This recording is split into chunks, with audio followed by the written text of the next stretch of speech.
Hello and good evening. I'm Melisa Idris. Welcome to Consider This. This is the show where we want you to consider and then reconsider what you know of the news of the day. The Programme for International Student Assessment, PISA, assesses the knowledge and skills of 15-year-old students globally in mathematics, reading and science. Now, unlike conventional assessments, PISA goes beyond rote memorization. It instead assesses students' ability to apply knowledge creatively, think critically, solve complex problems, and communicate effectively. Essentially, it gives an approximation of how well an education system is preparing students for real-life challenges and future success. However, the latest PISA data points to a clear global trend that the average 15-year-old in 2022 was less proficient in maths, science, and reading compared to those tested by PISA in 2018. Now, joining me on the show to discuss the unprecedented drop in performance is the man who initiated and oversees PISA, Andreas Schleicher, Director for Education and Skills and Special Advisor on Education Policy to the Secretary General at the OECD in Paris. Andreas, thank you so much for making time to join me on the show today. If I may begin our conversation by focusing on Malaysia's performance in PISA 2022. Malaysia, as you know, saw declining PISA scores in all literacy measures, but especially worrying was a significant downtrend in mathematics and science. Now, I'm just wondering how we should be interpreting this. What are the key takeaways for Malaysia's PISA scores in 2022? Yeah, we have seen Malaysia mirroring a global trend. The drop that you see in Malaysia is actually not more pronounced than it would be in most OECD countries. But it is worrying. It is worrying that in a world that demands more from young people in terms of mathematical knowledge and skills, there are many young Malaysians who are not sufficiently prepared for that. Many of them can reproduce what they have learned. I'm not putting that into question, but they have great difficulties to creatively use and apply their knowledge in real world settings. So I do think that downward trend is of concern, but it's not unusual. We have seen that across most countries, really. The pandemic clearly has not been helpful, school closures, but there are other effects as well that we need to consider. Right. So just very quickly, maybe you can help put the scores into context. I'm just wondering what these levels look like for Malaysia in a 15-year-old student, because it says that 40% of Malaysian students or 15-year-olds don't meet the minimum international standards when it comes to math, science, and reading. I mean, this means that they haven't reached that level 2 proficiency in the PISA assessment. What does that mean in real life terms?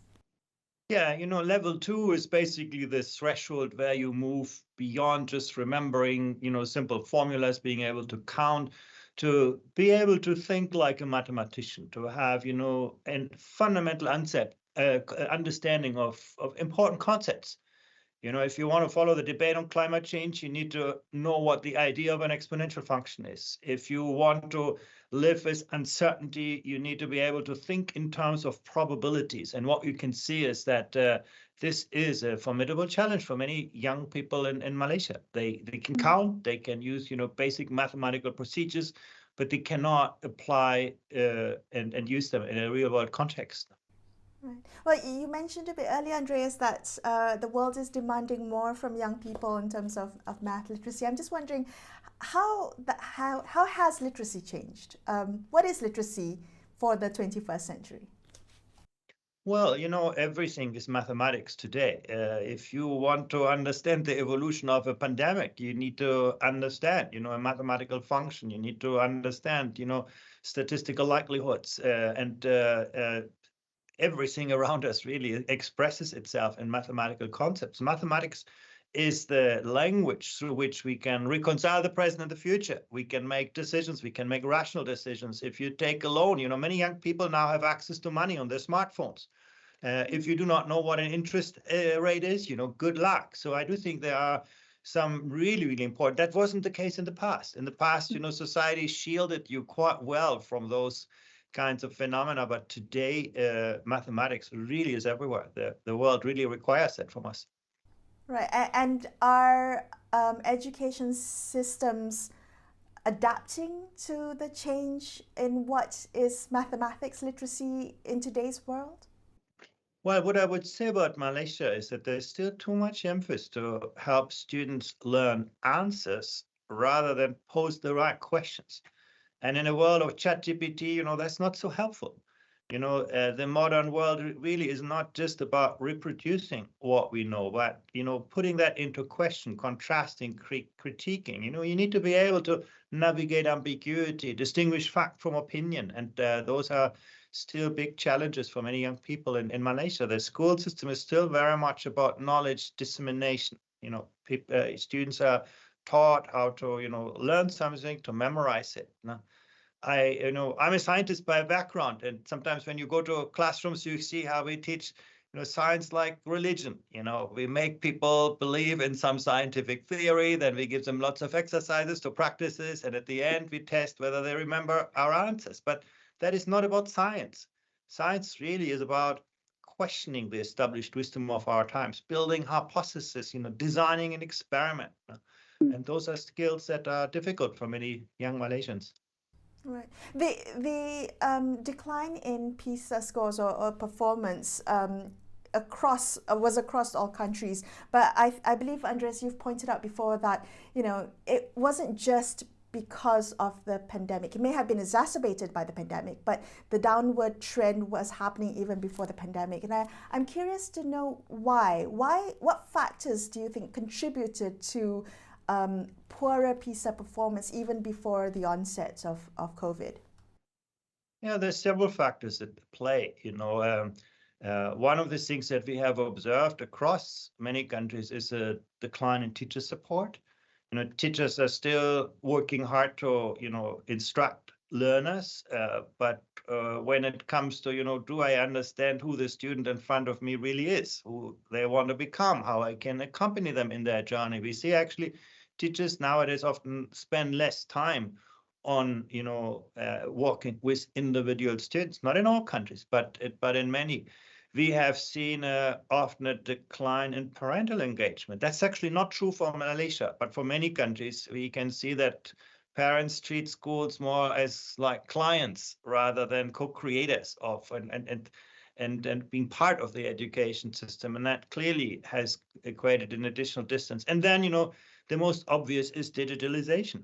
While technology can super empower learning and teaching in schools, we see many, many really good examples for how technology transforms learning. We can see that the use of smartphones for leisure is becoming a big distraction. Actually, for Malaysia, more so than for many other countries. Many young Malaysians feel anxious when they don't have their smartphones near them. And that is a drain on mathematics performance. That's also a drain on life satisfaction, on their ability to manage their emotion. All of those things are shown by PISA, that actually the volume, the extent of smartphone use is becoming a real distraction from learning and from other, elements that are important for a successful life. Right. But how do we make that distinction? Because yes, digital devices have that potential to distract, but there's also ways to incorporate it into learning environments so that it is productive and purposeful. So how do we think about that? The use of technology for learning and limiting the potential to distract when you use it for leisure, particularly amongst young people. Yeah, actually, you make exactly the right distinction. We can use technology in an intentional way to facilitate learning. Learning technology is a huge power to personalize learning. When you learn, mathematics on a computer, the computer can figure out how you learn, what gets you interested, what makes you bored, where you advance, where you get stuck, and then adapt your learning situation in an incredible way. So students with special needs, students who learn faster, slower, can be much better served with this. Technology can make learning fun if you think about game-based learning environments. augmented reality can super empower learning. You can actually, do an experiment in a virtual laboratory rather than just listening to a teacher talking about the results of this experiment. Now, virtual reality can actually make you experience things. So there are enormous possibilities. As a teacher, you can now see how different students learn differently through modern learning analytics. So I do believe there is incredible potential for technology to truly transform learning. But for that to happen, it needs to be done in a very structured way, in a very intentional way. Where we see the negative effects is when students just use their own devices for their own purposes. Clearly, social media is creating stress for young people. Now there is this constant, alert that is behind you. And also the social media is tending to put you together with people who think like you, who look like you, walk like you. It's becoming harder for students today to see the different facets and perspectives in our societies. And that is what good learning environments are about. So you need to make the distinction. On the one hand, yeah, technology can super empower learning, can super empower teaching, but it can also make distract from learning. That is exactly the effect that we see. So the trick really is to harness the power of technology through the design of really innovative learning environments with teachers who are good designers of those learning environments, and at the same time limit the use of smartphones and technical devices for leisure and maybe even out of the school context. That's of course something where parents have an important role to play. For sure. I'm curious though, just given that how much of our lives are online and how the way we consume information has changed, and that includes 15-year-olds and younger people, what does that do to one's literacy? Let's say for reading literacy, for instance, the way we're consuming information online may not be the same way as someone who is consuming or reading books the way they were decades ago. What impact have you seen through PISA surveys? In PISA, we measured digital literacy. And by this, we don't just can you use your smartphone or your tablet, but we look at, can you distinguish fact from opinion? Can you navigate ambiguity? Can you manage complex information? Can you integrate different information sources? Those kinds of things. And the most interesting finding was, the students who had read books of 100 pages or more were doing a lot better on digital literacy than the students who were just using their smartphones. So what I'm saying here, actually, many of the skills that you need in the digital world are actually learned best outside the digital world, to think critically, to actually manage long, complex information. It takes, effort. It takes time to read a long kind of text. It's easy to read, a few characters on your smartphone, but it makes learning and reading often superficial and sometimes even biased. You tend to reinforce your own beliefs on certain kind of algorithms that don't give you the full perspective. So again, I think good teaching in school is not about just technology. It's about helping you to understand and live with technology. If you do not understand an algorithm, you're going to be soon the slave of that algorithm. Right. So are you encouraging young people to read more for leisure, read books, and not just smartphones? Yeah, to read, to socialize. I do think it's very, very important that education is not a transactional business. It's always a social, relational experience. If you're a teacher, yes, you need to be a good instructor, but you also need to be a good coach, a good mentor, a good facilitator, good evaluator, a good designer of innovative learning environments, maybe even a good social worker. To the social and emotional kind of components are of increasing importance, and we should, not sideline them, neglect them in the transmission of knowledge. Right. Is that a lot to ask from our teachers, our educators? That's many hats that they have to wear for to in one essentially one role. Yeah, but I also believe it's going to make teaching a lot more interesting. If you just teach one mathematics lesson after the other, it's not a very exciting job. And it's actually harder and harder to get young people applying for those kinds of jobs, even if they are paid reasonably well. If you give teachers a more interesting job, a job where you have to work with your colleagues to design new learning environments, where you actually engage in professional learning communities, where you do not just, disseminate knowledge, but co-create tomorrow's learning experiences, where you actually do know your students, each and every one, where you have, contact with their families, suddenly your job becomes a lot more exciting, a lot more interesting. And yes, I do believe that's what we need to ask from teachers today.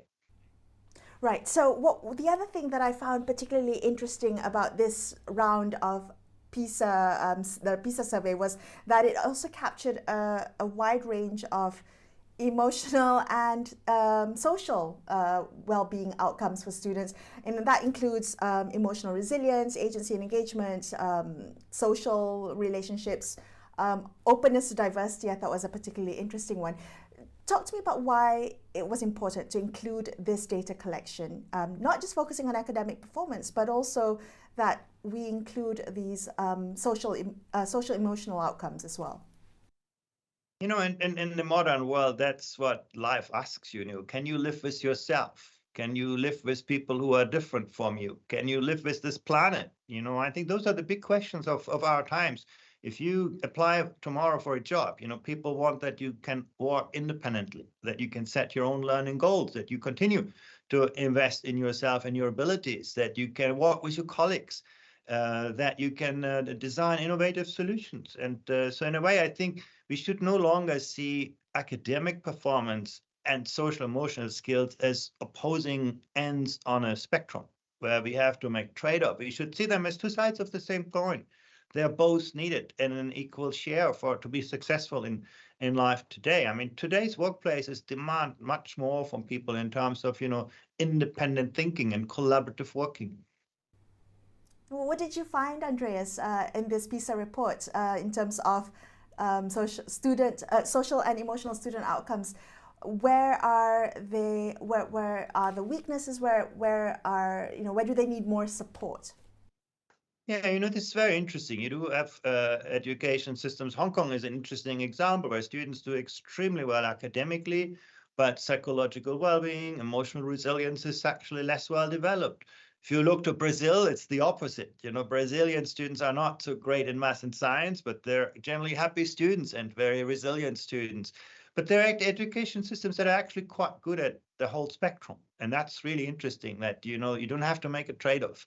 You can see, for example, Estonia and Finland in Europe doing quite well on that. And Singapore also, I think, has seen an important improvement on the social emotional spectrum. They used to be entirely focused on academics. And so I do think there is a good number of countries that show us that actually it's not to develop academic performance at the expense of emotional well-being, but through social emotional development. No? What are they doing, these countries, Andreas? What are the commonalities that these countries are doing that they've got it right? Yeah, it comes down to what happens in the classroom, the quality of student-teacher relationships. Students perceive those teachers to be good mentors, to be good coaches, not just great instructors. Students have agency. They actually, do the experiment, maybe in a virtual laboratory, but they do it rather than listening to a teacher talking about the results of the experiment. So I think you cannot, be what you cannot see and what you cannot do. So actually, those learning environments are much more, project-based, experiential, where students are more active players. Sometimes, learning takes place out of school context. What we also see in those education systems, there's usually a very close connection between school and families.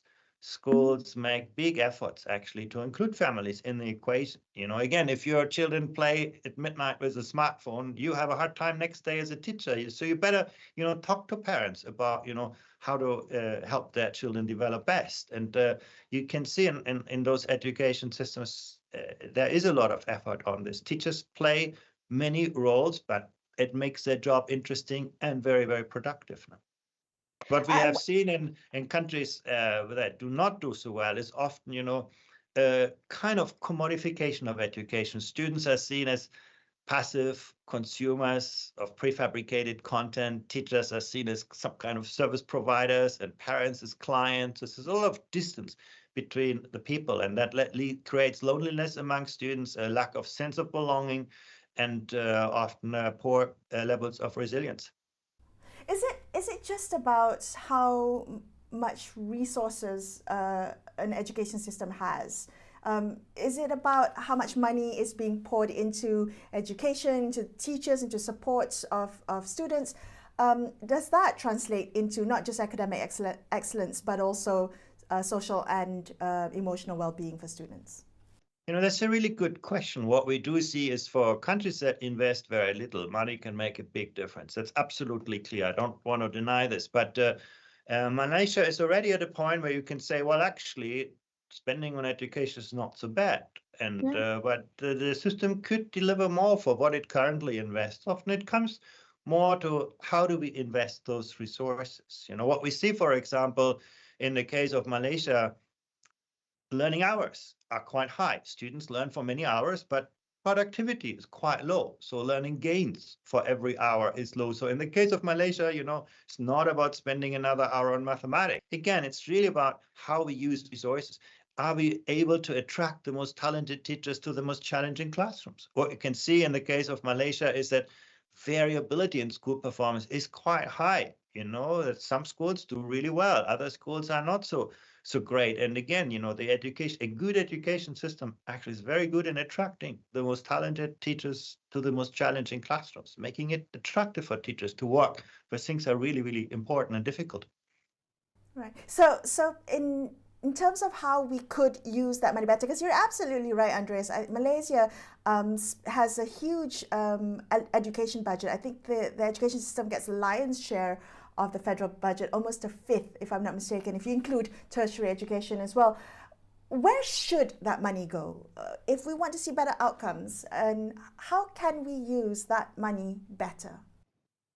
Yeah, and the first thing is to start early. I think public money is much better invested in early childhood education than in tertiary or university education. Now, this is where we set the foundations, and particularly we talked about social emotional development, empathy and resilience. For a 3-year-old, those are skills. For a 30-year-old, they become personality traits. So much harder to develop in skills. So investing early is really important to ensure, equity and opportunity. In Malaysia, social disparities remain too high. So investing early is really important. The second point really is the quality of education can never exceed the quality of teachers. So attracting, the best people into the teaching profession, helping them to develop, helping them to grow in their profession, continued professional development is really, really important.